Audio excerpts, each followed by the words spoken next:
Very good afternoon, everyone. Thank you so much for joining us.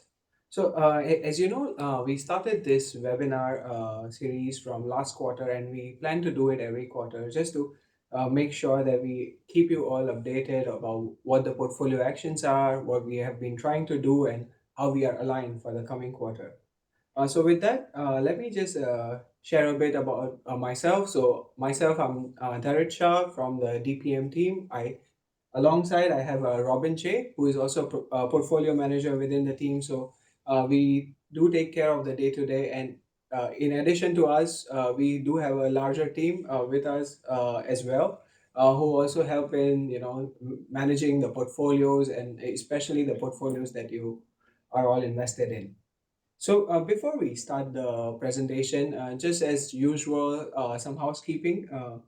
You can put in any questions you have in the chat, so that you might see a chat button, depending on what platform you have joined from. If it's say a laptop, you might see it in the bottom, or if it's an app, it's on the top right.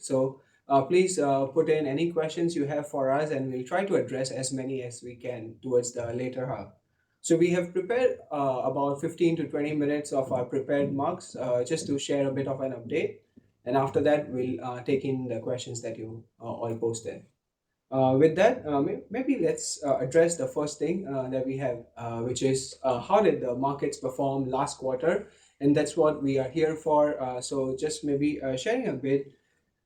Definitely, 2023 has been a year of surprises. Like, we started the year quite good, then there was a bit of a choppy period towards second and third quarter, and then fourth quarter was a fantastic one, and we were rightly positioned to capture it as well. So, just maybe on the next slide, if I share a bit, right?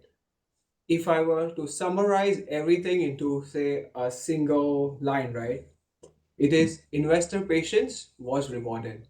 So, if you are patient enough through the year, right? So you can see the chart actually in between second to end of third quarter, it becomes flat, like across any sort of asset class you pick, be it global equities, income equities, or bonds, like it's more or less flat. So is somewhere, like, like we were also telling clients, anyone, that is something that we can see that it will rebound anytime, but it's some we cannot really time it, but we want to be positioned for it, and that's what exactly happened, right? So we were positioned rightly for it, and towards the later half, when Fed chairman came out and said, that inflation data looks good, they are gonna end the rate hike cycle, and that's was a trigger point, right? So the rate hike was already stopped in June, July, but then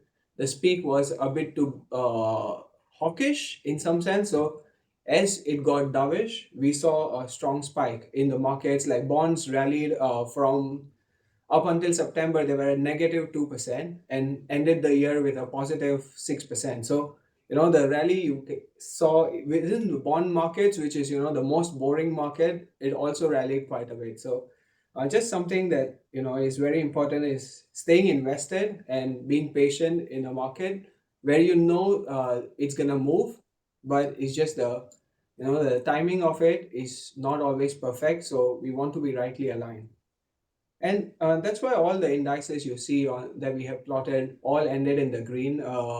Even income equities, which had a pretty lackluster year, still ended up with a 10% return. So that's why the income portfolio also had a decent return. But let's talk about portfolios overall and like how they have done. Maybe Robin, I go to you to share a bit more about like how our portfolios did. Sure. Let's move on to the next slide. So, good afternoon, everybody. Happy Chinese New Year.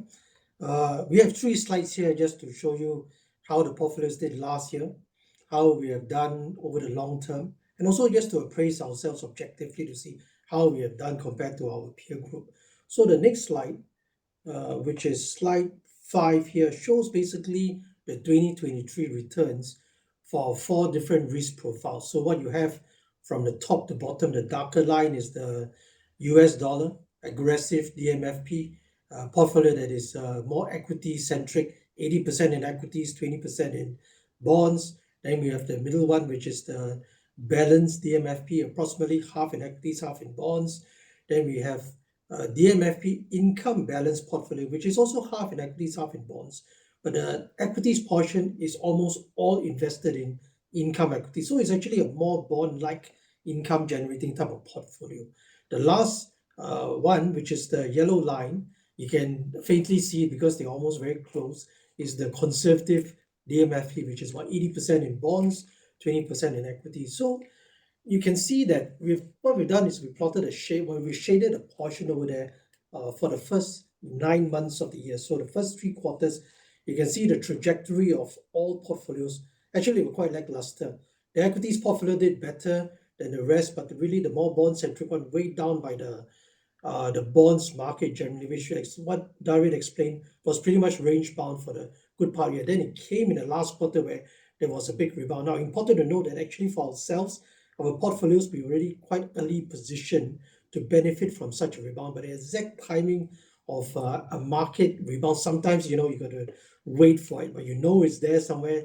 You just have to be patient and wait for it. And it just really took one comment from the Fed chairman in October to turn things around. And therefore, we have a fourth quarter rally, a strong fourth quarter rally, which allowed the full year returns to reach double digit for the aggressive and the balanced portfolios, 12.2 and 10% respectively, and to reach really pretty decent high single digits for both the DMFP income as well as the conservative portfolio. So those finish around 7.5% respectively.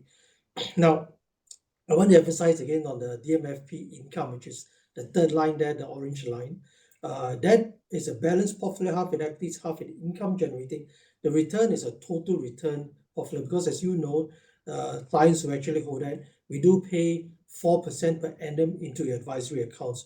So this return is the total return, which already adjusts for a 4% per annum payout. So if you look at the return, you don't have to adjust, add back, or deduct the dividends anymore. It's a total return.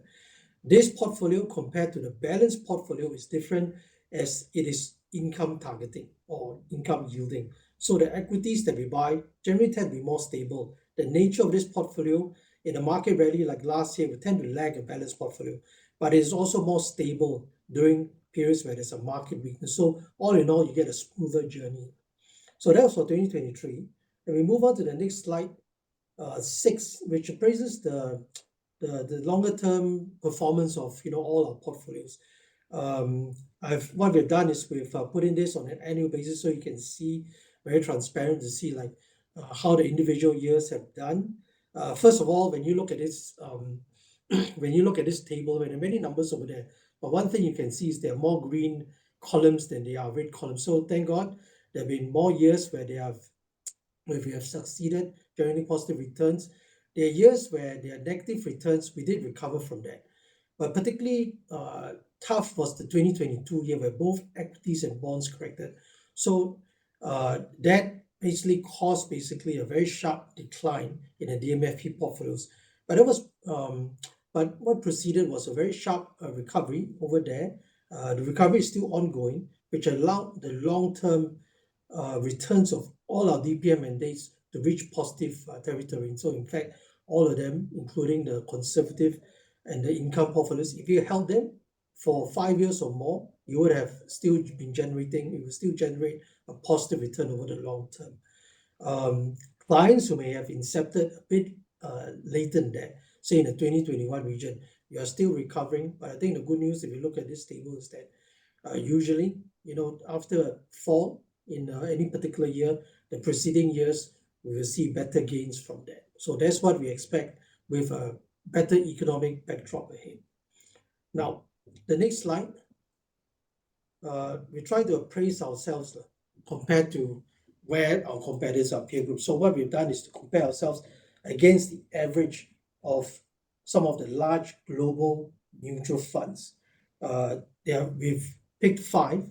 These 5 are those which, if you come to DBS as a customer, those will be the typical top 5 global multi-asset mutual funds which you may be introduced to or be looked at. The JP Morgan Global Income Fund, 91 Global Multi-Asset Income Fund, Fidelity Global Multi-Asset Income 2, Schroeder Asia Income, or the first eagle and or the first eagle Mundi income builder over there. And you can see that since the over the long term, since in fact just after our DMFP balanced portfolio started, the darker line there on top, we have outperformed the average of these funds, returned 22% against 14.6% for that. How we achieve that is through active management, because we know that funds, they have particular styles. They may do well during certain periods, they may do poorly during other periods. So where we come in to add value is to rebalance the portfolio such that we will add on risk when we feel that the time is right to help to enhance the return, and we will reduce the risk, rebalance the portfolio towards uh, less volatile funds when the time is right. So with this, hopefully we'll maintain the gap over our peer group average over time. So that is our objective. Yes. And back to Dari to talk about portfolio positions. Thanks, Robin, on the performance update, right? So, I think like also maybe just to caveat here, right? We are not saying like any of those funds are bad. It's just uh, that we can add value by actively, managing within them, because they might work in some periods of the market. They might add value, in a down market there might be X fund which is very good, and in up market is the other one is quite good, but the value add is more from the active management which Robin mentioned, right? That's the core that we bring in. And in fact, like we also invest in quite a few of these funds as well, right? So it's also like our investment universe in some sense. So maybe just coming on, like what lies ahead in 2024 and how are we positioned for it. So maybe just quickly running through, even before we sort of talk about, like how are we positioned, it's important to know what's our asset allocation view. Next slide. So as you can see here, right? So our core view for the first quarter, like one of the key things, right, was is named turning points for asset allocation, and that's because for fixed income and bonds, it is clearly the turning point because now, as you know, Fed has signaled that they're going to pause, and they have paused, and the general direction now is not going to be up; it's going to be down. It's just a waiting game on when that happens, but as you know, markets tend to move ahead, and that's what we want to show from this, the right chart here, that yields generally move ahead of the market. And that's what happened in November and December, where, we saw a sharp sort of fall in yields because markets started to expect that, the cut is happening soon. Where it's sort of readjusted a bit in the recent month, which we think that is also opportunistic. Like we haven't like sort of missed out on like so investors who haven't really invested in bonds yet, like haven't missed out. For us, we are quite invested. We manage the duration actively to make sure that the risk is calibrated. But the two key reasons, right, why we see bonds are the next sort of leg is because the yields are not gonna stay at this level. And second, we know that the market or the Fed funds rate is gonna come down. So which both point that we should be looking at bonds, and that's what we have been doing. So if we go to the next slide, just to share within bonds, like where we see the most value is in the higher quality. And okay, last year we saw like the lower quality segment doing quite well because economic numbers were stronger than expected. But this year and like this quarter, right? If we were to see what's the best valuations within fixed income, it is in the higher quality segment because that's where we will get the most benefit out of the interest rate cuts or the Fed bringing their policy rates down. So that's one. And second, this time we also sort of argue of bonds over equities, and that's more from being selective in equity. So we still like equities in some parts because we think that the hurdle rate for equities has gone up quite a bit. So if you were to invest in a company, we want to look at a name or a sector or a space which can generate the ROE of more than 10. So it's something which the hurdle rate is quite high. So the companies need to be able to generate higher revenues, higher earnings for us to make sense to invest into equities versus bonds. because bond yields are high, right? So and that's where we have underweighted equities in the first quarter. But what we have done within the portfolio, I'll go through it in the next slide. Maybe I think I should. Yeah. So within equities, what we have done is in the bottom right chart, right? So you can see the orange bars, which is the style of our portfolio. So this is just a reference from the DMFE balance, but any portfolio, the equity sleeve would look more or less like this, which is where we have increased our allocation to growth. So the style chart there on the left shows the growth, where we have increased the weightage to growth segments in the portfolio. The second one shows the size, which is small cap versus large cap. So we have skewed more towards the larger cap space within equities, because those are the companies which can uh, sort of have a consistent funding at this and maintain that level at this current juncture. And lastly, within quality is we have gone from 50% to 68, is improving the quality in the portfolio. So and that's basically what we have done within equities, being selective in the higher quality growth segment. And within fixed income as well, we like the corporate bonds because they present the best value with a higher quality tilt.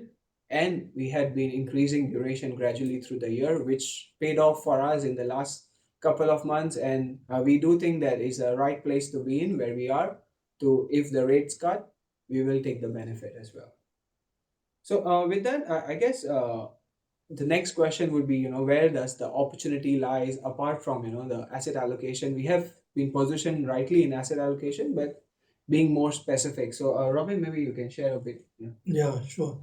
Asia equities is really one area we feel the opportunities. Now, Asia equities, very hot topic at the moment. Our portfolios in DPM, we have 1/5 of our equities holding in Asia because we're long-term believers in Asia. Our view has not changed in that. But Asia has not performed over the last 2 years, notably in China. And as investors, when we meet investors, DBS investors, because we're all Asia-based too. So at some point, we'll also have some Asia in our portfolios, and we're interested to know why, as you may be, what is happening in this region. Now, first and foremost, I think this is an area which we spend a lot more time on compared, I suppose, with other funds because of the way it is. So we meet up with our fund managers regularly, try to understand like what's happening on the ground over there. Really, is it as uninvestable as as what the headlines in the newspapers, the media calls it out to be? I think the good news is that no, it is not. It is still a very investable area. But what you can see over there, we have some charts to show this on the left hand side, is that a lot of investors have given up, particularly the global investors. So if you look at the left hand side chart, it's a chart that shows the level of investment, or rather the level of underweight by global investors in Asia. This is from EFPR, which is a global funds flow service. They track basically funds flow in the retail funds. You can see that for quite a long time, they have been underweight Asia. So really about 2 years. This sends me out a message in a few ways. Number one is that a lot of investors who have been disappointed in Asia, they're probably already out. In fact, we receive anecdotal evidence that those investors who don't like Asia, they've really long gone, have reduced their weight to a minimal level, which also tells us the other message. If there's a rebound in Asia, you'll be very sensitive to the upside. In other words, at this point in time, there's probably more upside than downside in Asia, given all that has happened. Now, if you can look on the right hand side chart too, historically, what's happening. Now, our view going forward, our base case is that the Fed has paused in terms of its rate hike, and there could even be rate cuts in the second half of this year. The timing of which we are not too certain, but I think the point that's what David had looked at in the earlier slides was that when there's a rate pause at a high level, usually that's followed by a rate cut cycle. So, assuming that it is, Asia has traditionally benefited from this rate cut cycle. You can see from over here since 2013, 15, 17, 19, all through the time, the red line being US 10-year Treasury bond yields, which generally track rate cuts. So when there's a rate cut, you see yields drop. When you see yields drop, you see that the Asia equities index typically rallies, such as in 2015 to 2019, the kind of time horizon. Also, in the post-COVID period around 2020-21, there was a rate cut. Obviously, because the Fed cut rates to zero, Asia really rallied very hard. And so, in our estimate, we think that with global investors being such underweight positions in Asia and with a potential rate cut looming, you could see this catalyst being realized over there. But obviously, we have a caveat to that. Next page, please. So on page 14, we show another aspect of this, specifically focus on China. So China is the really the biggest market in Asia, as the one where basically the economic growth affects the rest of our ourselves over here, our neighbors over here, because of how much these countries have invested in China and how much China has invested in these countries. So you can see that China, which is basically the really is the bottom line there, the orange line, is trading at such a big discount to the gray line, which is uh, global equities. These are the price to book ratios of China, which is the orange line, compared to global equities, which is the gray line. So there's a big gap forming over there, which shows that at such point in time, there could be mean reversion taking place. Of course, the exact timing of that we're not so certain. But what we can infer on this is that the the China government, uh, they're stepping up the urgency to support the economy, support the market. So what we try to do is to try and analyze what measures have been taken over the last 6 months. So since July 2023 to now, there actually been many steps taken by the China government to for a few things to really support the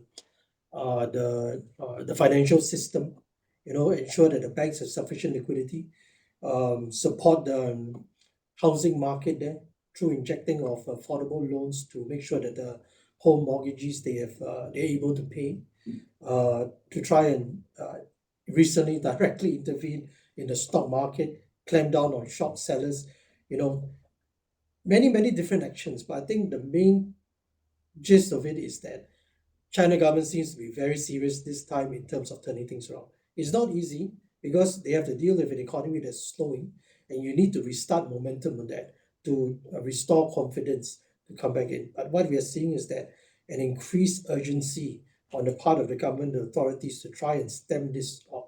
So hopefully you might see good results of that in later months. Next, last slide on this topic is how we are positioned on that. Now, uh, just to just to circle back to why we still believe in Asia. If you look at the top left-hand side chart over here, which basically is what we pulled out from the IMF on what are the future leaders of the world. So the left part of this top chart here, top left-hand chart, are the current leaders of the world, the six largest economies in the world. China is one of them. Asia, ASEAN, which is our part of the world, the three countries, and India also part of them. But if you project forward to 4 or 5 years' time, say, China, ASEAN, India will be even bigger parts of these global economies. So we will have grown. And it's obvious because if you look at any GDP growth table over there, our part of the world is growing faster than the rest of the world. So that is where we are positioned generally in our portfolios. Of our 20% in Asia, a good over half of them are positioned in China, India, and ASEAN. So they form the bulk of our holdings over there. Um, that is on the bottom left-hand side chart. On the right-hand side chart, we also want to qualify our investments with some risk management over here. We know that it's a volatile region, Asia, compared to the rest of the world. So we want to be positioned in companies, or rather in funds that invest in companies which have a quality tilt. So what we've done in this right-hand side table, we've pulled out two of our Asia funds there. The top one is the First Sentier Dividend Advantage Fund, or FSSA Diva. Over there, you can see the top right. The bottom one is a fund that invests directly in China, the Allianz All China Fund. Both of them have quality style tilts. So you can see that in terms of growth, they're both tilted towards growth, which is where we want to be in the growth region, invest in Asia growth entities. But the size of it also matters to us. So both funds entirely invest in large cap stocks. First State invests in First Sentier, sorry, invest in large cap Asia. Allianz also invest in large cap China stocks. The last one on the right is the quality tilt. And you can see that both funds almost entirely, again, a large part of them invest in uh, companies with strong quality bias. What do you mean by that? So good profitability, strong balance sheets, generally stable return on equity, stable returns kind of entities. If they can persist in that, and we know that if they do that, then the main drawback for them will be the market effect. So once the market turns around, these funds generally will have the ability to capitalize on the recovery of the Asian markets. Okay. All right. Yeah. So over Yeah. to David. Yeah. Back on to you. Thanks, Robin. Maybe just sharing a bit. We promised you guys that we'll take questions, so I'll try to keep it quick. But just something important to address, right, is the changes that we made and how they have done. So next slide, we can see here. Uh, we have tried to highlight the one big change, right, where we exited one of the funds and bought in a new one. So at different points in time, we do a lot of tweaks to reduce some of the weights and add into areas which we think are more favorable. But there is also times where we completely exit something. So something to highlight is the Schroeder Global Credit Fund, which we added in October last year. And since there was this big rally and we benefited from it, plus something that I want to highlight is what we exited, which is the PIMCO DI, also rallied, is because the market, they were also aligned for the market recovery. Well, the shoulder did better than the PIMCO DI. So in some sense, we do see our call adding value in that perspective. Like, since we sold the Pimco and bought the shoulder, and until now it has added value to us. And we did do it because we see the benefit of a strong credit selection that shoulders brought in. So that's why, also a reason why we kind of made this switch. Another example, where we add and reduce is we reduced the Natexis Harris value fund. That one we did in December. We also reduced it a bit further in January this year, which you might have seen in your portfolios. And the reason for this is because like, this fund is a kind of like a core value fund. It has less growth in it, and we could see that it's benefited a lot over the last 1 year. Like, it returned almost 21% from the 1st of Jan to the 6th of December, where we first reduced it. So we saw this as an opportunity that it's done well. Let's take some money off from this one and allocate to areas where we still think there's opportunity in the selective sectors, which I was mentioning, that we think which can meet that hurdle rate. And that's why we have rotated. And maybe I will share a bit more in the coming slides on what we bought in January, which is quite interesting as well. So if I just go to the next one. Yeah, is within equities, right? What we did add and selectively in January was we added the BGF World Technology Fund. So this is a new fund that we added to the portfolio, and it's basically to capture the tailwind there is in the tech space. And it doesn't mean that we didn't have any tech exposure. We did have a sizable tech exposure already, and that one was coming from some of the growth funds that we had. But we thought that there's a need, because this is the one sector which can beat that, the hurdle rate within equities and with the higher yields. So that's why we added to it. The other one was also healthcare, where we still had a decent exposure, but we wanted a bit more of juice. Again, last year healthcare has done quite poorly, so we wanted to also benefit from that. So we added there a bit more of exposure. So these are some of the new funds we added. We took some money off from the value areas of the that we had, some of the European names that we had. So just kind of like rebalancing to add more value for the portfolio, which has again like done quite well since we added. In terms of bonds, I don't think I need to repeat. It's kind of the same story, where we like duration. We like the yields which we are getting from the higher quality segment, so we don't have to go to the lower quality, higher yielding, but the riskier parts of the market. And lastly, in oils, we have tried to keep a diversified basket. I have a question in the chat as well, which we'll take later. But then, uh, hedge funds is something that we had built in over the last entire year. We added two funds there. We also have a diversified real asset fund, which kind of invests into real estate, financials, and natural resources, giving a diversified mix. Also infrastructure, so giving a decent mixed exposure to the space and diversifying the overall mix that we have. With that, right, how does the portfolio look? If I just go to the next slide, and it looks like is quite rounded in terms of the sectors that we are invested, or the regions that we are invested within equities, the segments of the bond market that we are invested. The weights you can see is the ones that the areas that we like the most as the higher weighting, and that's where we also want to try and add value. But overall, something key is the quality in the bond portfolio is single A, is still very high quality. Yield, we are still getting close to 6% with a very high quality portfolio.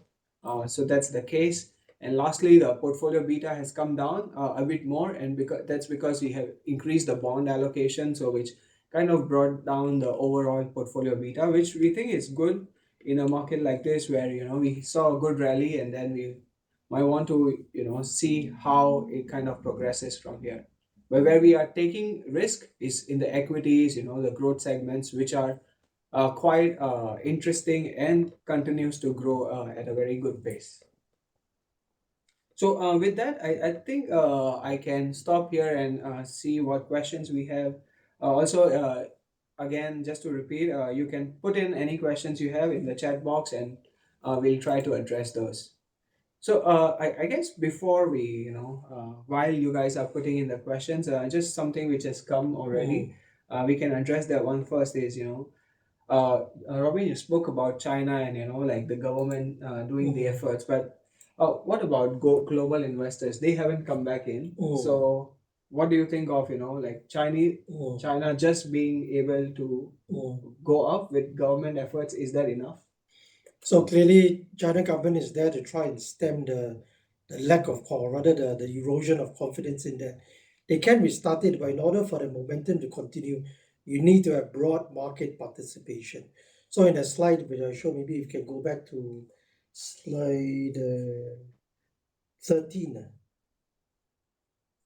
the right hand side chart, yes, that shows how rate cuts um, traditionally affect basically Asia equities. When you have rate cuts in the US, what it does is it basically lowers the deposit rate, the kind of rate of return of US equities, to encourage US or even global investors to seek better returns outside of the US. So that's why there's a kind of a negative correlation with Asia equities being a higher growth region.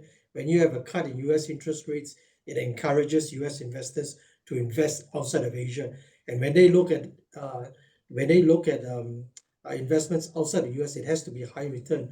And China, if it's successful in turning things around, in kind of like stabilizing economic growth, in trying to reduce basically the confidence erosion, then I think China would have a very good chance.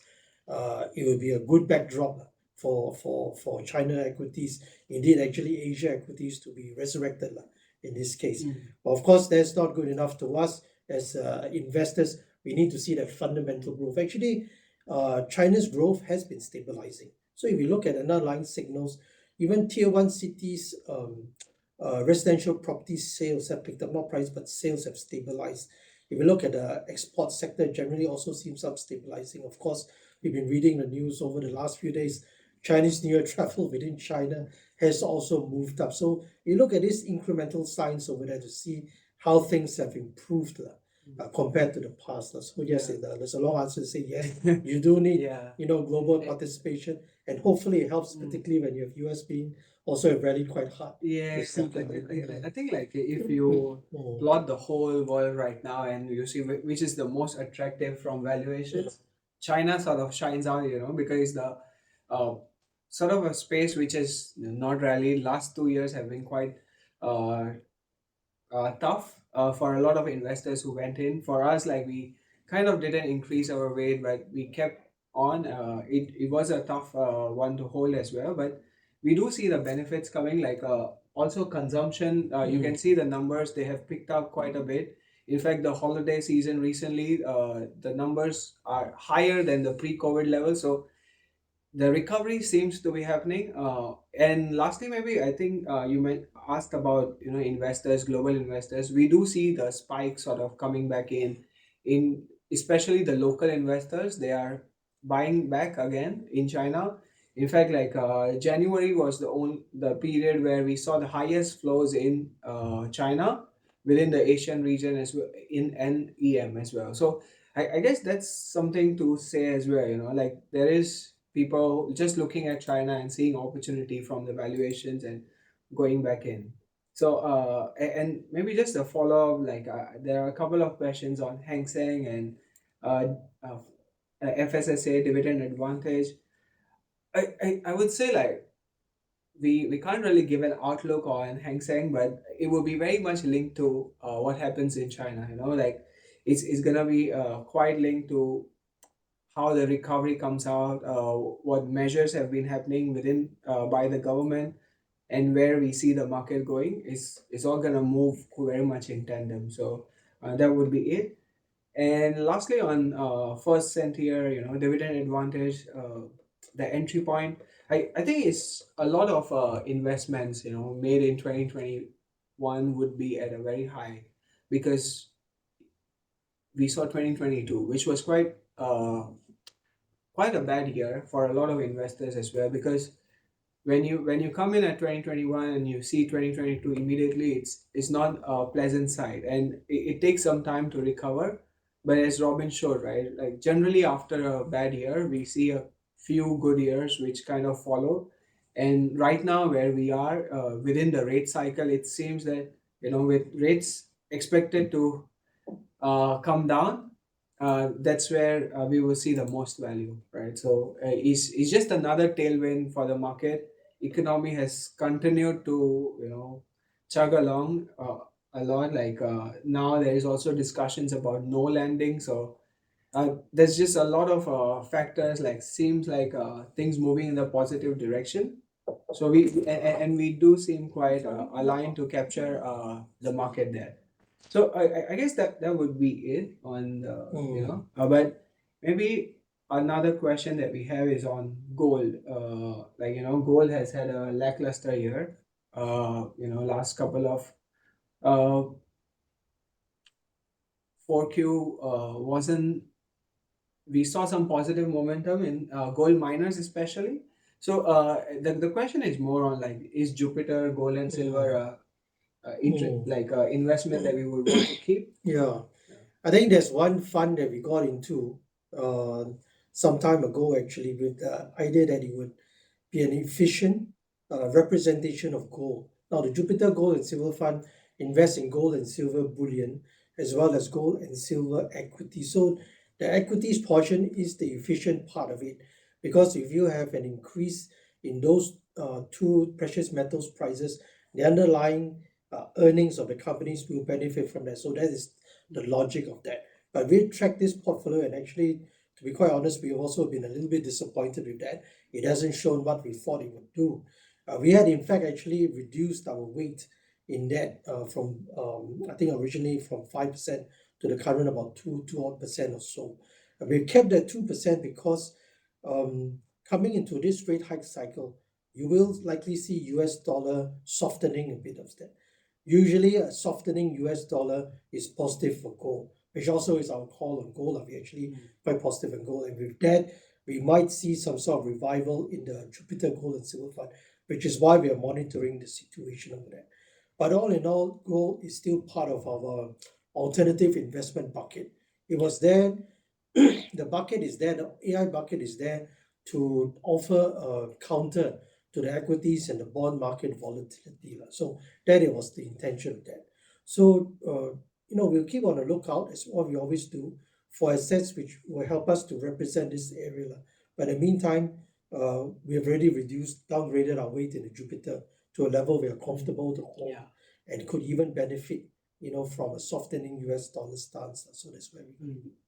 Yeah, and gold miners tend to be very levered, right? So whenever if we see any positive momentum, and quite linked to rates as well. So if we are expecting rates to come down, like we were also debating this, right? Like whether we should, exit that, try to go into another instrument. But right now for us, like it seems like, is something that we have stuck with, and we want to be able to take the benefit of it as well. So, and with a sizing which is smaller, we are okay to hold on to it because it will add value, and the value add generally comes in a much larger spike. As you saw in November and December, the fund rallied almost 20% in just 2 months. So that's something that we, are continuously monitoring and trying to see how we can get the most out of our investments there.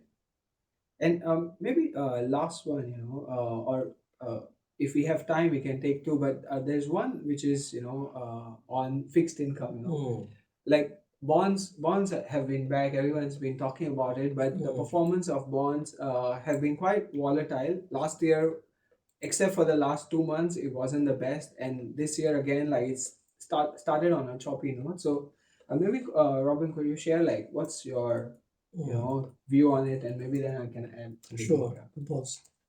We have a slide in Q&A. I think it's over slide 22, which basically shows where the potential bonds trajectory could be.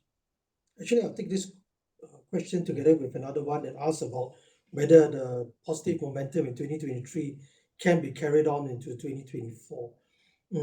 Firstly, to address this question, we got to understand what is the backdrop we are seeing in 2024. Is one of which we expect a soft landing. Increasingly, is becoming into a no landing scenario, which means that it's unlikely to have that kind of softness. But what it means is that I think the risk of a recession has been downgraded. With this backdrop, there's also a case for inflation to continue to moderate. How much it kind of moderates down to the long-term trajectory, I think we've got to give it time. But what it does is it allows the Federal Reserve to start cutting rates, at least to preemptively support the economy over there. This kind of scenario generally is quite favorable for both bonds and equities. So we've shown this chart here that shows where it could potentially be in three scenarios. The red line there is if there was an unexpected 1% or 100 basis points hike in interest rates this year. Actually, the bonds portfolio with a 5.7% yield to maturity duration, about 5 years, you will still be able to get theoretically get a small return from the coupon itself. Now, if there's a pause and there's no rate cuts, generally as a bond investor, you will own your coupon rate, which is your yield to maturity. In a sense, simply put, so that's about 5.5 to 6% per annum. If there's a no action on monetary policy, if there's a rate cut, that's where you will accelerate the bond returns back to the investor. So if there's a rate cut, say of 1%, usually if a duration of 5%, if a rate cut of 1%, that would add 5% to the bond return. So 6% coupon plus 5% additional price action, the potential return could be 10+% accelerated return over there. So that maybe will frame, like, let's say the backdrop from where we are. We think that possibly there could be a rate cut, so the bond returns could be a bit better. Now, overall in a portfolio, rather than just look at it in terms of momentum, we got to understand where the returns come from. For a balanced portfolio, half invested in equities, half invested in bonds. We also get dividends from equities. Not much, but 1.5%, which is generally the global standard. Now then we get about 6% from the bonds portion. So all in all, the kind of income generation for both bonds and equities is around 3.5 to 4%. That is 3.5 to 4% per annum. That can form the base of any annual return. So provided the market generally is decent, normal market, not too volatile. If a good economic backdrop, you get a generally, good general return, normal returns from that. You can get a positive gain this year. I'm reluctant to answer the question whether we can get a better, continue the same momentum as 2023 because you never know, with the world as it is. Just like last year, there was a big quarter. But what I can say is that I think looking at the backdrop, it is quite favorable, for returns on the balanced portfolio itself. I think maybe just to end up, I think for investors who might have come in 2021, looking at their portfolios, wondering what to do, we were advised, hang on to that. I think the backdrop is looks quite favorable. It's not a straight line as it is. Markets are never a straight line, but at least it frames at least a better environment for returns for your portfolios. Yeah. And I guess like there were a few more questions about, when we expect the recovery, which I think Robin covered as well. There's a good base which is formed with the equity dividends as well as the bond yields at this level. Plus, we also expect capital appreciation. And when rates cut, it's not just bonds which rally, equities also benefit because the terminal rate comes down, the valuation sort of gets a kicker. And we do expect that to happen as well. So there's a few things which could move things in the positive direction, and we might see the recoveries in many of your portfolios as well. So I guess with that, I just want to thank you all. There are a couple of questions which we missed, but we'll try to write back and just keep a sort of a uh, return to the respective RMs. Please do reach out to us and let us know, and we'll try to reach back to you. And with that, I just want to thank you all for your time. It's a Wednesday afternoon, but you guys have taken the time to join us. So thank you so much. We'll also send across a recording of this for whoever wasn't able to join. So please, you can reach out to your RMs for those as well. Thank you so much. Thank you very much. Have a good week ahead.